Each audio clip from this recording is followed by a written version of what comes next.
Komisi Pemilihan Umum KPU memastikan debat keempat antara cawapres akan menggunakan pola yang sama secara teknis dengan 3 debat sebelumnya.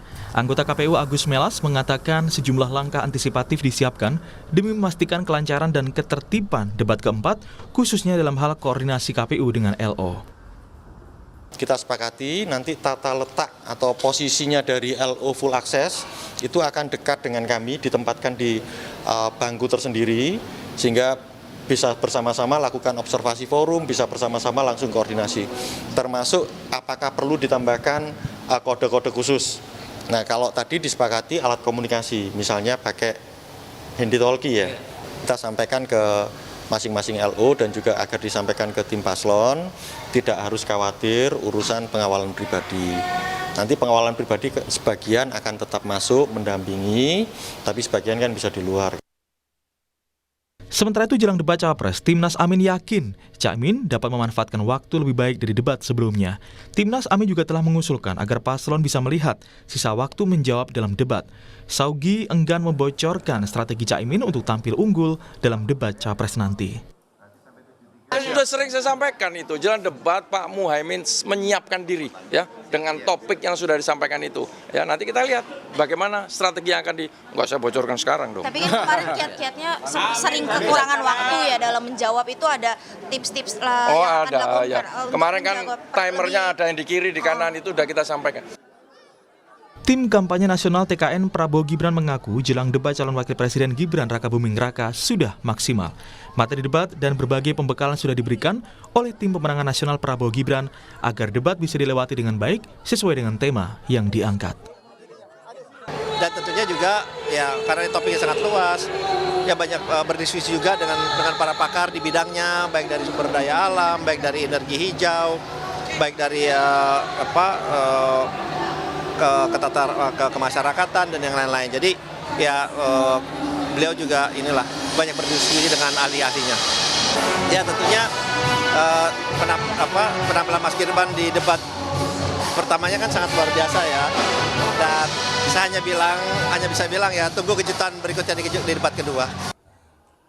Capres nomor urut 3 Ganjar Pranowo menyatakan selama berkampanye, masalah soal ketahanan pangan seperti kelangkaan pupuk seringkali dikeluhkan sejumlah pihak, termasuk dari kalangan petani. Ganjar menyebut isu mengenai pupuk akan dibawa pasangannya Mahfud MD saat adu gagasan dalam debat antar calon wakil presiden pada 21 Januari nanti. Pupuk menjadi persoalan serius, ya. Satu kurang, dan tadi ada satu petani yang sangat bagus sekali menyampaikan dari sekian komoditas sekarang hanya sedikit yang diberikan subsidi, dan ternyata dari sedikit yang diberikan subsidi itu pun kurang. Pertanyaan mereka adalah bagaimana nasibnya kalau kita mau bicara ketahanan pangan dan produktivitas. Saya kira pertanyaan menjadi penting. Saya banyak mendapatkan inspirasi dari para petani tadi agar besok dimasukkan dalam sebuah materi perdebatan. Sehingga kalau kita bicara tahan pangan, daulat pangan, salah satu yang kita bicarakan adalah politik pupuk ini. Debat keempat ini akan berlangsung pada 21 Januari di Jakarta Convention Center yang bertema energi, sumber daya alam, sumber daya manusia, pajak karbon, lingkungan hidup, dan agraria serta masyarakat adat. Tim Liputan, Kompas TV.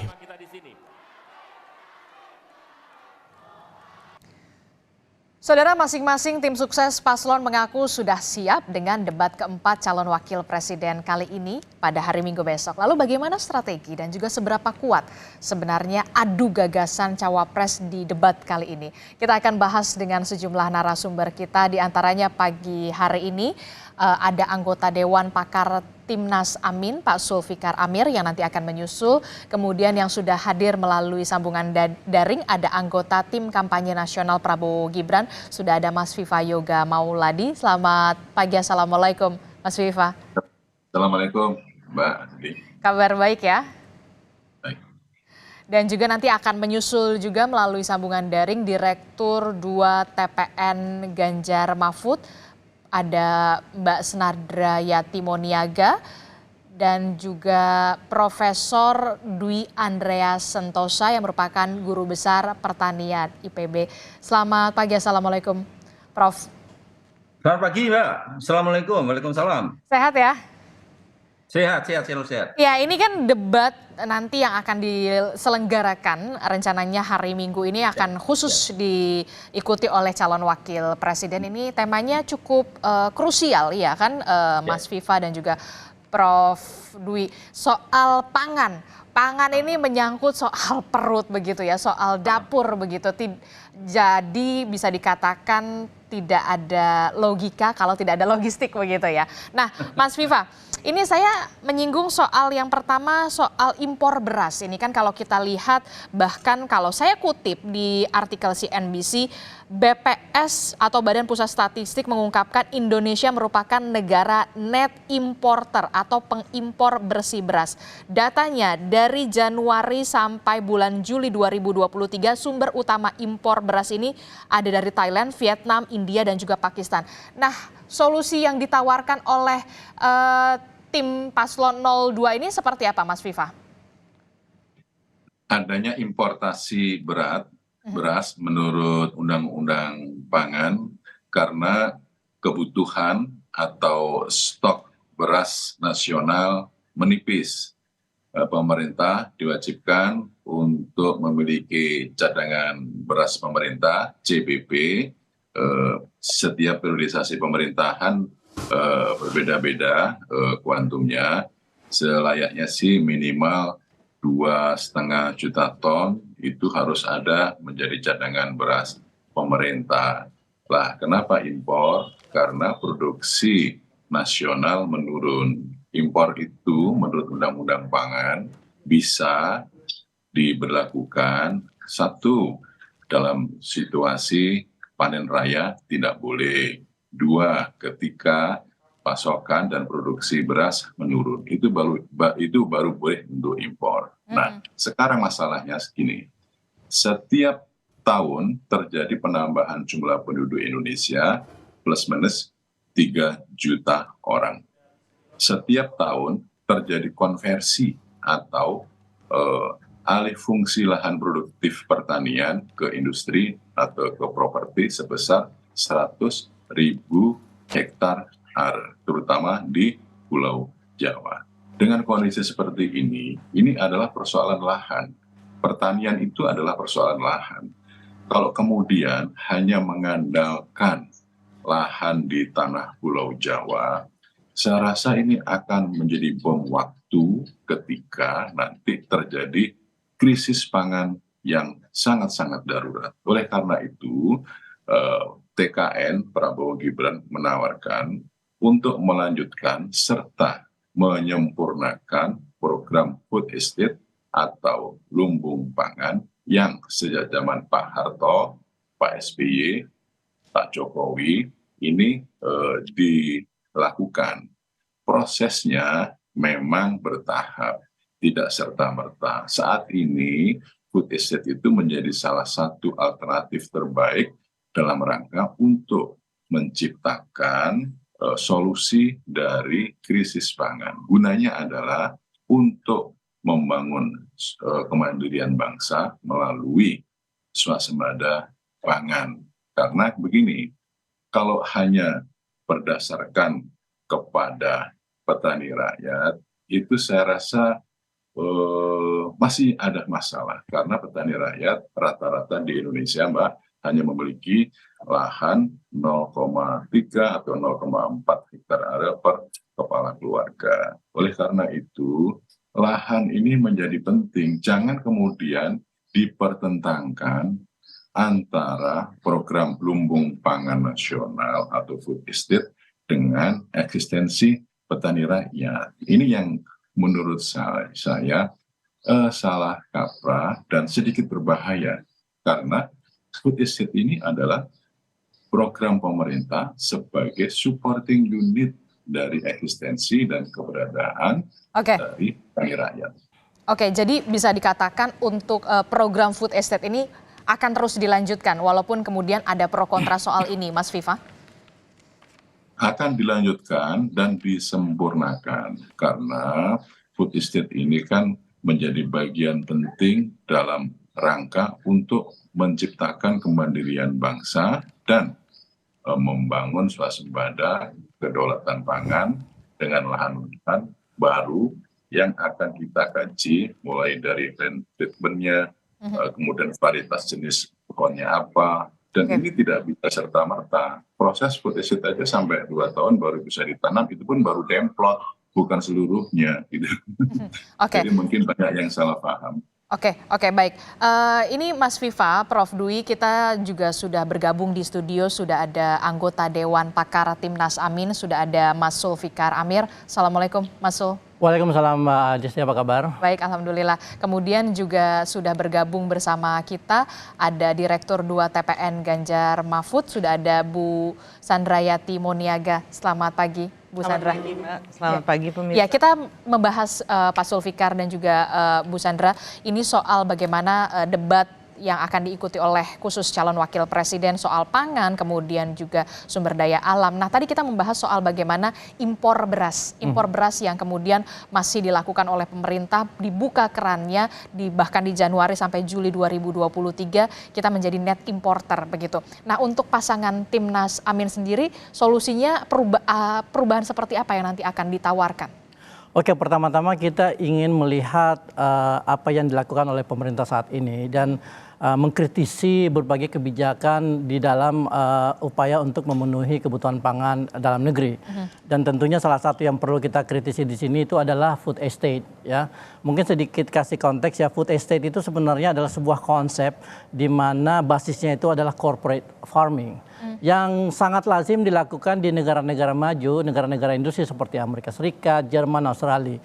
Dan mereka melakukan itu kenapa? Karena jumlah petani di sana itu sangat sedikit akibat proses industrialisasi dan banyak orang yang beralih dari sektor tradisional ke sektor modern. Sehingga corporate farming atau pertanian yang dilakukan oleh korporasi itu menjadi lazim dan menjadi tepat. Tetapi ketika dibawa ke Indonesia di mana kita masih punya ada jutaan petani yang sebenarnya adalah bagian dari sistem produksi pangan kita.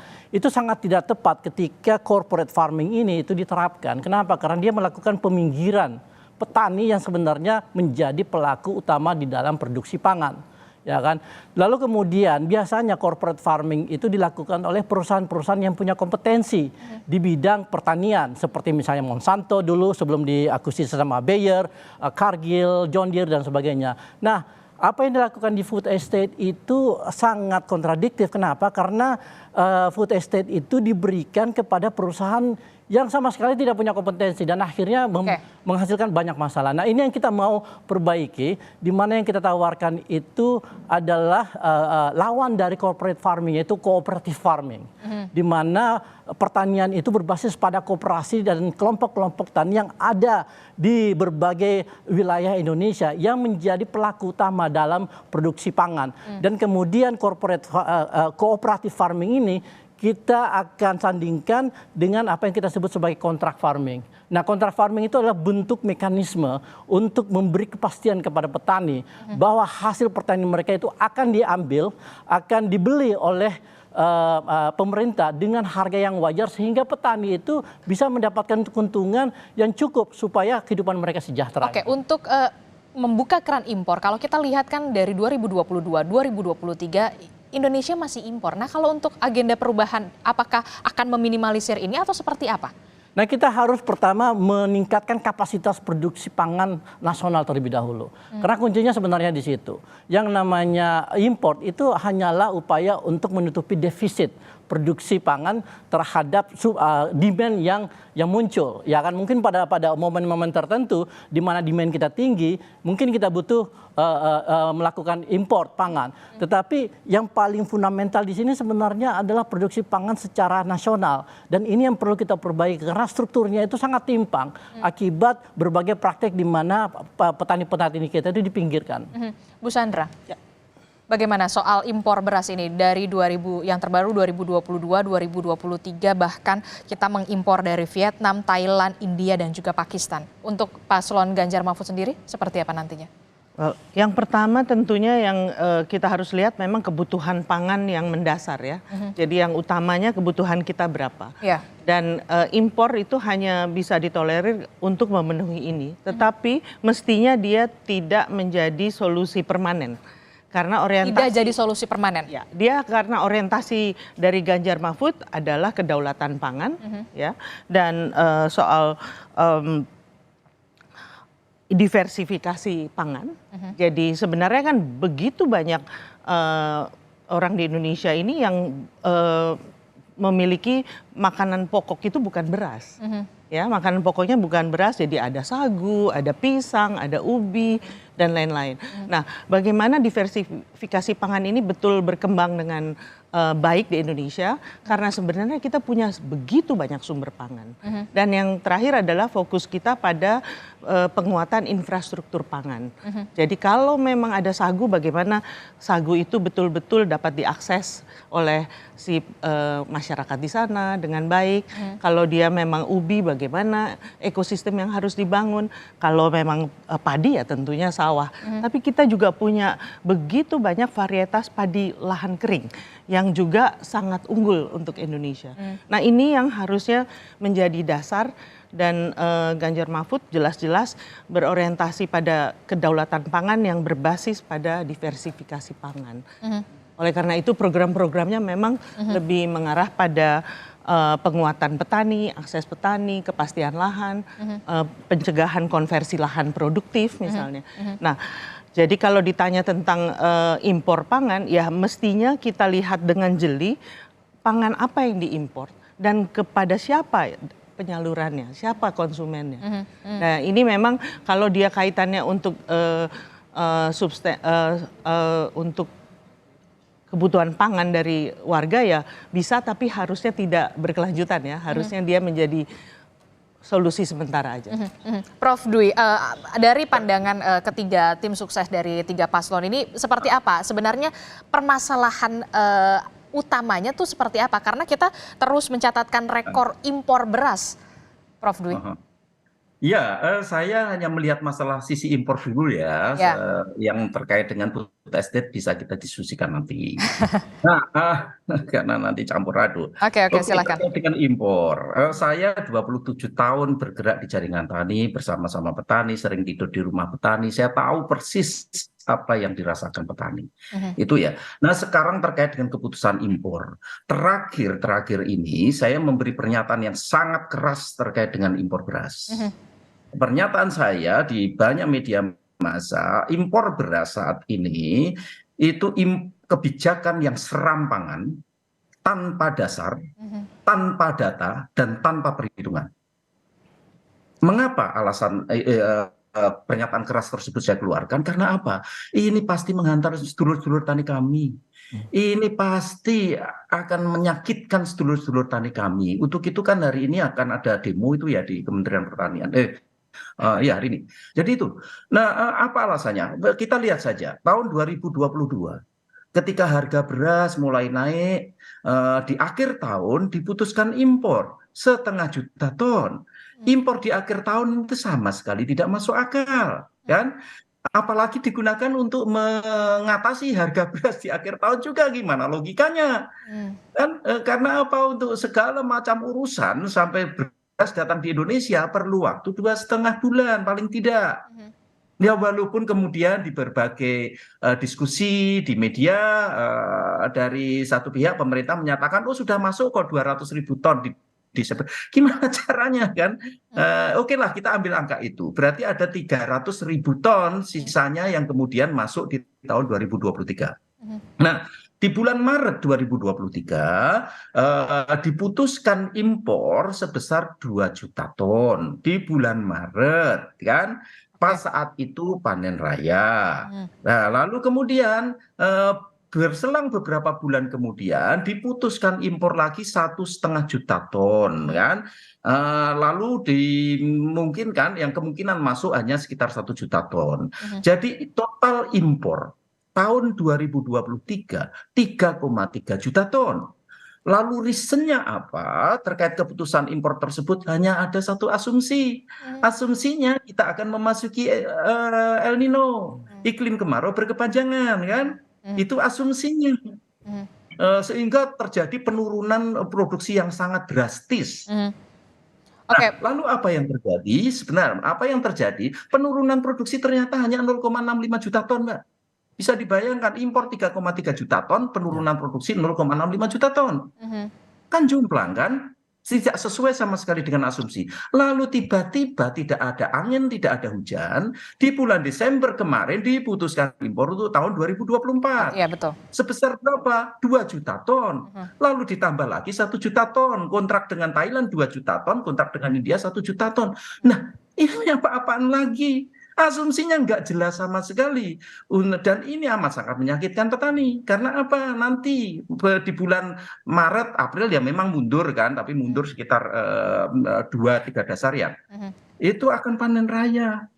Dan ketika beras tersebut masuk, hancurlah. Padahal stok beras nasional kita melonjak sangat tinggi. Stok awal tahun tahun 2023 itu hanya 4 juta ton. Stok awal tahun 2024, hitungan saya 6,71 juta ton, 6,71 juta ton dari 4 juta ton. Lalu perhitungan Badan Pangan Nasional itu 7,4 juta ton stok awal tahun yang sedemikian besar. Jadi pasti akan menekan harga gabah kering panen, harga beras di tingkat usaha tani. Itu Mbak. Oke, jadi kalau menurut Anda apakah kemudian kalau kita lihat sebentar lagi mau panen raya, jadi tidak ada kesinkronan begitu data soal antar lembaga, misalkan kemudian Kemendak, kemudian ada juga di situ Bulog atau Badan Pangan Nasional, atau seperti apa yang memang seharusnya harus dibenahi, jangan sampai kemudian Anda mengatakan tadi menyebutkan kebijakan ini serampangan begitu. Oh iya, kebijakan yang serampangan, tidak ada perhitungan, tidak ada dasar, tidak ada teori yang mendasari itu. Karena apa? Hanya berdasarkan asumsi. Masa bisa kebijakan untuk 270 juta rakyat Indonesia itu hanya berdasarkan asumsi? Dan asumsinya seringkali salah. Seperti tadi tahun 2023 kan, diasumsikan terjadi penurunan produksi yang sangat tajam. Turunnya hanya 0,65 juta ton beras. Impor 3,3 juta ton, ya walaupun dari catatan BPS yang terakhir beras impor yang diimpor oleh pemerintah masuk 2,7 juta ton. Total impor tahun 2023 3 juta ton, 3, sekian kan. Dan itu menjadi impor beras terbesar selama 25 tahun terakhir. BPS menyatakan 5 tahun terakhir, data series saya itu menyatakan 25 tahun terakhir. Impor beras terbesar tahun 2023 kemarin. Oke. Jadi itu Mbak, kalau berdasarkan asumsi bagaimana? Sebuah negara loh. Oke, ada sepandangan Mas Zulfikar? Kebijakan berdasarkan asumsi. Ya. Prof siapa namanya? Prof Dwi. Prof Dwi, ya. Saya sangat setuju dengan apa yang dipaparkan oleh Prof Dwi. Ini adalah fakta, kita tidak bisa bantah dan kita sudah alami gitu bagaimana tata kelola impor pangan kita itu benar-benar berantakan. Dan ini tidak hanya permasalahan institusional atau permasalahan kelembagaan di mana tidak ada sinkronisasi antara satu lembaga dengan lembaga lain ketika mereka memutuskan berapa banyak yang harus diimpor, kapan harus diimpor, jenisnya seperti apa. Tetapi ini adalah masalah leadership, Mbak. Mengapa Anda mengatakan begitu? Ya semua ini dikelola oleh seorang yang memiliki otoritas untuk mensinkronkan berbagai lembaga. Ujung-ujungnya kan leadership. Bagaimana supaya leadership ini mampu melihat permasalahan yang mendasar, mampu melihat elemen-elemen yang perlu diperbaiki, dan mampu mengambil keputusan berdasarkan data dan fakta sehingga ketika keputusan itu diambil, permasalahannya itu bisa selesai. Nah, apa yang kita lihat di sini adalah fakta bagaimana leadership itu tidak mampu melihat fakta, melihat data, lalu kemudian menyelesaikan masalah yang kemudian terjadi berulang-ulang. Jadi kita melihat permasalahan pangan dan impor pangan ini adalah bagian dari kualitas leadership yang perlu diperbaiki. Mas Viva, tanggapan Anda soal ini, kalau kata Pak Zulfikar mengatakan ini merupakan satu masalah leadership yang sampai kemudian akhirnya masalah ini akan terus berulang lagi, Mas Viva. Ya, selama saya menjadi anggota Komisi 4 DPR RI, selama itu pula data selalu berantakan, baik dari universitas, dari Bulog, dari BPS, itu dari pemerintahan dulu sama juga pemerintahan sekarang. Jadi Anda mengakui memang ada ketidaksinkronan soal data ini? Ada ketidaksinkronan karena begini, proses koordinasi itu penting. Semuanya ini kan beranjak pada data. Kalau kemudian kita berbicara impor, itu untuk cadangan beras pemerintah. bukan dijual belikan. Dijual belikan itu dengan syarat untuk mengintervensi pasar. Setiap negara harus memiliki cadangan beras pemerintah CBP. Sebab kalau tidak, nanti ketika terjadi situasi darurat bencana alam nanti pasti akan jadi masalah gitu. Nah, oleh karena itu, kalau kemudian produksi nasional tidak mampu menjadikan sebagai cadangan beras pemerintah, ya impor. Impor itu adalah sebuah keputusan yang sangat pahit. Dari dulu kita di Komisi 4 selalu menekankan bahwa cadangan beras pemerintah itu harus berasal dari petani rakyat, dari petani lokal. Nah, terkadang ini kan sesuatu yang sangat tidak mengenakan ya dari dulu terhadap serapan beras dan gabah rakyat kepada Bulog. Kenapa terlalu kecil, dan kemudian Kementerian Pertanian menyatakan bahwa kita surplus beras. Jadi perbedaan data ini harus diakhiri ya. Dan sekarang ini sesuai dengan Undang-Undang Perlindungan dan Pemberdayaan Petani, ada yang namanya Badan Pangan Nasional. Badan Pangan Nasional ini mampu mengintegrasikan data-data, dan sekarang defisit loh, Mbak. Ya, data dari Badan Pangan Nasional menyatakan bahwa terjadi defisit beras pada Januari-Februari 2024 sebesar 1,61 juta ton dan 1,22 juta ton, atau total defisit beras sebesar 2,83 juta ton. Ini data resmi sebagai bagian dari kebijakan pemerintah yang mengakumulasi seluruh data-data yang ada. Oke, singkat saja Bu Sandra, Anda sepaham dengan atau sepandangan dengan Mas Viva? Tidak. Mengapa? Jadi begini, betul memang ada beberapa persoalan data, saya setuju dengan Pak Zulfikar dan Pak Viva dalam konteks data yang tidak sinkron. Karena itu Pak Ganjar dan Pak Mahfud dari awal menekankan pentingnya satu data itu diseriuskan. Ya, satu data itu harus menjadi basis pembuatan kebijakan, dan itu hanya bisa dicek apakah satu data ini terkelola dengan baik kalau pemimpin kita, presiden kita punya kedekatan juga pada rakyat. Nah, ini yang baru bisa. Kalau enggak kita hanya bermain dengan angka-angka yang datangnya juga belum tentu benar. Jadi seperti yang disampaikan Prof. Dwi tadi, ada banyak keanehan. Dan saya juga kalau mendengar penjelasan Pak Dwi juga melihat ada keanehan. Keanehannya? Angka-angka bahwa kita impor beras, terus dibilang bahwa impor ini untuk malah menekan harga beras. Halo, petani kita udah menderita begitu lama dengan harga beras yang terlalu rendah. Jadi saatnya kita memperbaiki sistem ini, dan saya melihat dalam konteks ini Pak Ganjar, Pak Mahfud yang dekat dengan petani, dekat dengan nelayan, dan juga masyarakat adat yang memiliki begitu banyak pengetahuan tentang pangan lokal lainnya, bukan hanya beras. Kita punya masyarakat adat di Banten nih yang sangat jago dengan beras. 100 varietas padi ada di tengah masyarakat Baduy dan ini. Di Papua sagu, ubi 90-an lebih varietas, nggak pernah dikembangkan. Nah, kemana? Kompas sudah menerbitkan 2 buku loh tentang pangan ya, pangan lokal. Jadi ini yang harusnya dilihat. Saya melihat soal kestabilan harga dan lain-lain itu sebenarnya lebih politik ya, lebih ke isu politik. Tapi bagaimana, apa yang dinikmati petani, apa yang didapat masyarakat, bagaimana akses pangan bagi mereka. Itu lebih penting. Nanti kita akan bahas bagaimana kemudian masalah pangan ini tidak hanya impor beras, tapi kemudian juga kita tahu Indonesia juga impor bawang putih, kemudian juga tepung. Terigu. Tepung terigu, kemudian ada juga kedelai. Apakah kemudian menurut Prof. Dwi selanjutnya pucuk pimpinan di Kementerian Perdagangan, Kementerian Pertanian ini seharusnya memang diduduki oleh dari kalangan profesional, ataukah kemudian jatah dari partai politik? Jangan dijawab dulu Prof. Dwi, kita akan usai dulu, sebentar lagi kita akan jeda. Terima kasih.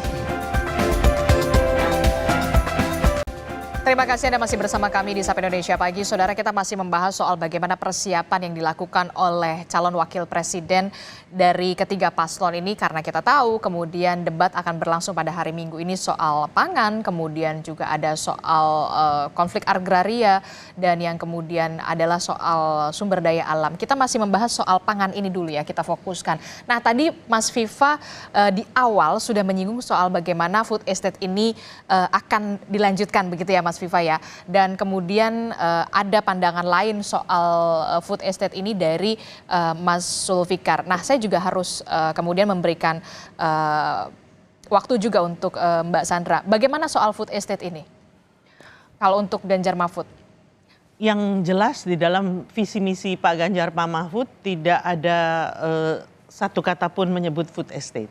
Ya. Lalu jadi, kenapa itu terjadi? Sebenarnya karena seperti saya kemukakan tadi, Pak Ganjar Pak Mahfud ini kan orang yang memang dekat dengan masyarakat. Jadi sudah juga mendapat masukan bahwa food estate ini sesuatu konsep yang memang harus dikaji ulang. Kita belajar dari bukan hanya pada periode saat ini, tetapi juga dari zaman kolonial, ya, di mana sudah begitu banyak food estate dilakukan dan itu gagal. Dan kegagalannya yang paling utama. Jadi Anda menyebut food estate itu gagal? Gagal. Pertama karena memang tidak ada satupun food estate yang jadi kan di Indonesia. Atau mungkin Pak Zulfikar atau Prof. Dwi nanti bisa koreksi saya. Tetapi Merauke sampai sekarang kita tidak jelas lihat apa, tapi yang pasti masyarakat sangat menderita. Ibu-ibu orang di Merauke sana harus mencari sagu jauh sekali dari kampungnya karena sudah dibabat untuk ditanam sawit. Dulu katanya mau tanam padi nggak jadi karena daerah gambut. Beberapa tempat lain juga banyak ya, sawah 1.000 hektar zaman Soeharto ya kalau nggak salah di Kalimantan, Kalimantan Tengah juga. Dan sekarang kembali menjadi lahan gambut. Oke, saya akan tanyakan ke Prof. Dwi. Prof. Dwi, pandangan Anda soal food estate ini ada yang ingin dilanjutkan, ada yang tidak dirubah seperti namanya atau semacamnya. Anda melihat Prof. Dwi apakah food estate ini menjadi solusi? Sebelum ke sana, singkat dulu ya Mbak ya, terkait impor tadi yang belum tuntas ya. Ya, oke, silahkan. Nah, impor pangan itu seharusnya dilakukan di bulan Agustus, kan, bukan di awal tahun atau bahkan di akhir tahun. Seharusnya di bulan Agustus berarti ya? Ya, kalau zaman Pak Harto dulu di bulan Juli. Nah, kenapa di bulan Agustus? Di bulan Agustus BPS sudah memiliki data yang relatif baik. Terkait apa? Terkait potensi produksi pada tahun yang bersangkutan. Lalu berkali-kali saya sampaikan ke teman-teman di pemerintahan harus ada juga data stok, paling tidak stok 3 bulan. Nah, dengan data tersebut, data potensi produksi pada tahun yang bersangkutan dan data stok, maka bisa kita hitung. Yang apa? Yang pertama, apakah perlu impor atau tidak impor? Kalau produksi tinggi ya ngapain impor kan? Kalau produksi kurang dan stok juga kurang, maka bisa diputuskan impor. Dan kalau itu diputuskan, petani nggak sakit hati Mbak. Karena ada datanya bahwa memang kurang kan. Nah, lalu yang kedua, kita bisa putuskan berapa banyak. Kalau katakanlah penurunan produksi 1 juta ton, oh ya kita bisa impor 1,5 juta ton. Dilihat juga data stok yang ada. Jadi itu lalu yang lainnya kebijakan pemerintah terkait soal food estate. Oh, sebentar Mbak. Yang tadi yang terkait pernyataan Mas Yoga bahwa terjadi defisit. Loh, itu defisit itu sejak bulan Mei. Sejak bulan Mei, Juli itu sudah defisit. Juli itu biasanya positif, lalu selain itu defisit terus. Nah, kenapa defisit yang sering kali disalahpahami oleh awam, defisit itu dikira bahwa stok beras kita itu wah minus. Tidak sama sekali. Defisit itu maknanya produksi pada bulan yang bersangkutan dikurangi konsumsi pada bulan yang bersangkutan. Harus diingat stok beras nasional di awal tahun 6,7 juta ton loh. Defisit 2,8. Jadi terkait dengan food estate. Nah, food estate gini Mbak, kebetulan saja saya terlibat langsung di dalam food estate sejak tahun 96 kan. Dan menurut Anda? 97, 98 saya keluar masuk hutan di lahan gambut 1 juta hektar. Lalu terakhir saya terlibat lagi food estate ketika mencegah BUMN pangan supaya tidak masuk ke food estate di tahun 2021, 2022 kemarin dengan melakukan pilot project di lahan gambut juga. Jadi itu, oke, food estate itu sebenarnya bukan masalah pada pemerintahan sekarang saja sebenarnya. Itu sejak zaman gambut 1 juta hektar. Dan gambut 1 juta hektar ketika dibuka, lahannya dibuka, lalu kemudian tahun 99 itu kemudian dibatalkan oleh Bappenas kan. Lalu akhirnya pemerintah mereklamasi lahan tersebut, merehabilitasi lahan tersebut, keluar uang 3 triliun. Lalu kemudian di masa SBY itu ada 3 food estate, Mbak. Yang pertama Merauke Integrated Food and Energy Estate seluas 1,23 juta hektar di Merauke, lalu kemudian di Bulungan seluas 300.000 hektar. Jadi Anda bisa melihat, jadi Anda bisa berpandangan food estate ini masih bisa menjadi solusi begitu, Prof. Dwi?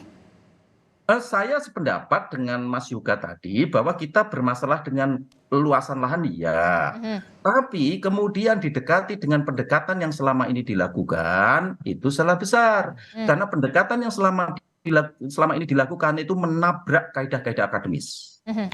Sehingga gagal semua. Selama 25 tahun tidak ada satupun food estate yang berhasil di Indonesia. Dan bahkan di food estate Ketapang, satu direktur utama BUMN pangan masuk penjara kan, di Ketapang. Nah, ini sejak zaman Pak Harto itu, Mbak. Jadi itu.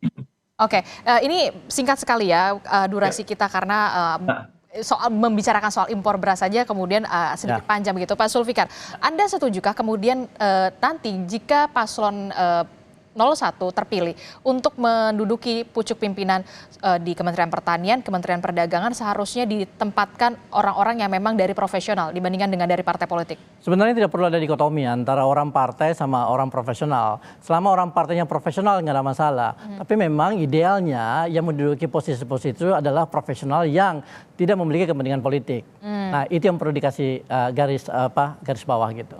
Oke, Mas Viva, Anda sepaham dengan atau sepandangan dengan Pak Sulfikar soal ini? Soal menterinya siapa tergantung presiden. Tapi yang jelas soal food estate itu ini adalah kebijakan dari negara dan bukan domain dari korporat. Kalau kemudian kerjasama dengan mitra swasta, tetap dominan. Itu adalah domain dari pemerintah. Jadi food estate itu berbeda dengan konsep food estate yang ada di luar negeri. Nah, nanti kita akan bicara panjang soal itu. Oke, kalau Mbak Sandra sendiri bagaimana?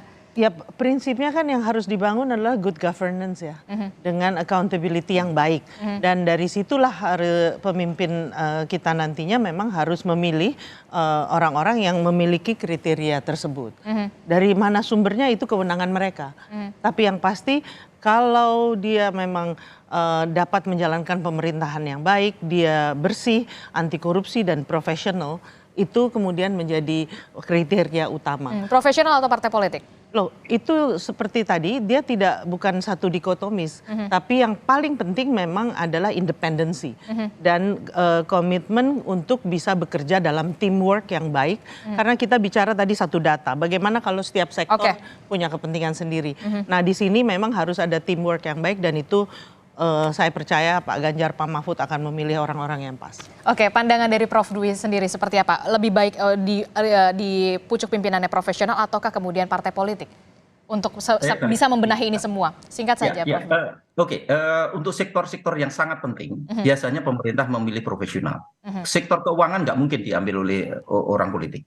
Nah, sekarang pertanyaan besarnya, sektor pertanian atau pangan itu penting atau tidak? Ini sangat pertanyaan penting. besarnya. Ya, untuk itu sudah jelas jawaban saya. Oke, baik. Kalau itu diambil asal-asalan dari partai ataupun dari manapun, hancurlah, Mbak. Pertanian kita dan pangan kita. Karena banyak syarat kepentingan di sana. Karena itu kepentingan yang kemudian bisa dikatakan juga menyangkut hajat hidup orang banyak begitu ya, menyangkut dengan perut. Nah, ini kita beralih ke konflik agraria. Ini yang kemudian juga akan dibahas di debat calon wakil presiden. Secara singkat saja, Pak Sulfikar, soal konflik agraria yang sudah diantisipasi, apakah soal Wadas, Tanah Merah, kemudian Rempang? Jawaban Anda soal ini? Permasalahannya terletak pada bagaimana kita membangun dialog antara pemerintah dengan masyarakat lokal dan stakeholders yang lain. Karena tanpa itu akan terjadi proses yang sangat tidak sehat, di mana berbagai kepentingan akan saling berbenturan. Jadi kunci dari seluruh masalah yang kita lihat itu sebenarnya ada di situ, Mbak. Dan di sini adalah salah satu aspek yang ingin ditekankan oleh Pak Anies Baswedan dan Muhaimin Iskandar, di mana kolaborasi adalah kunci untuk menyelesaikan berbagai masalah, termasuk masalah agraria. Kalau Mas Viva sendiri bagaimana sudah mengantisipasi soal ini nantinya jika memang ada penyinggungan soal tanah merah, kemudian Rempang, Wadas, antisipasi dari calon wakil presiden Anda?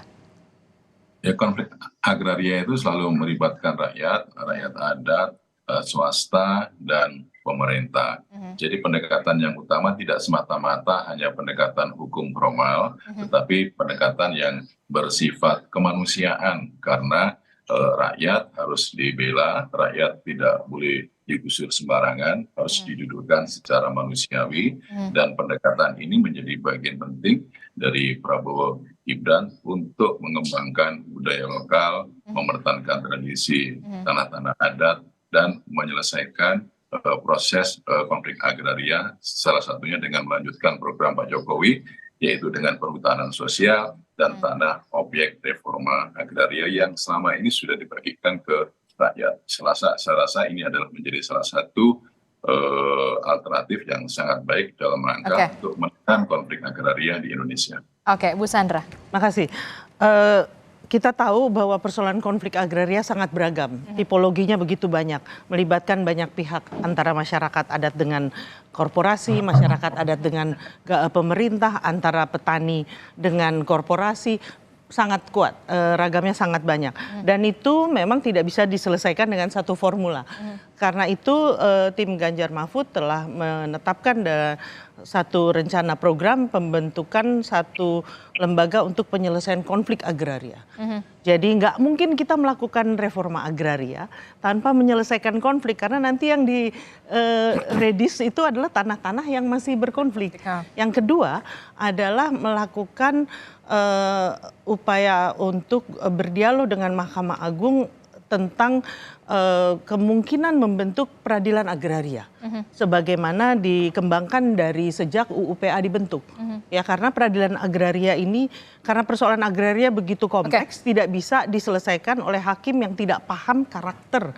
Dan yang ketiga, kita harus sadar bahwa persoalan yang terjadi sekarang ini banyak yang berakar dari kebijakan kolonial yang kemudian dilanjutkan oleh pemerintah masa lalu.